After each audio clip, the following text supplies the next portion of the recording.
नागभीड तालुक्यातील तळोदी बा येथे बिबट्याच्या हल्ल्याची एक भीषण घटना समोर आली आहे।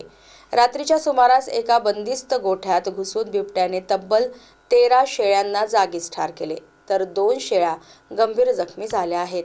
या घटनेमुळे परिसरात दहशतीचे वातावरण पसरले असून वन विभागाकडे तातडीने मदतीची मागणी केली जात आहे। मिळालेल्या माहितीनुसार तळोदी येथील रहिवासी संदीप मोडघरे यांच्या मालकीचा स्वतःचा गोठा आहे। शुक्रवारी रात्री त्यांनी नेहमीप्रमाणे आपल्या 15 शेळ्या आणि बोकड गोठ्यात खुंट्याला बांधून ठेवले होते। रात्री 1 वाजताच्या सुमारास दबा धरून बसलेल्या बिबट्याने मोठ्यांच्या खिडकीतून आत उडी घेतली। काही क्षणातच बिबट्याने खुंट्याला बांधलेल्या 13 शेळ्यांवर प्राणघातक हल्ला करून त्यांना ठार केले। या हल्ल्यात 2 शेळ्या रक्तबंबाळ अवस्थेत जखमी झाल्या आहेत। या घटनेची माहिती मिळताच तळोदी बाळापूर वन विभागाला भीताच वनाधिकारी घटनास्थळी दाखल झाले।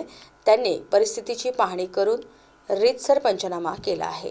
या हल्ल्यात शेतकरी संदीप मोडघरे यांचे लाखो रुपयांचे आर्थिक नुकसान झाले असून त्यांचे कुटुंब उघड्यावर आले आहे।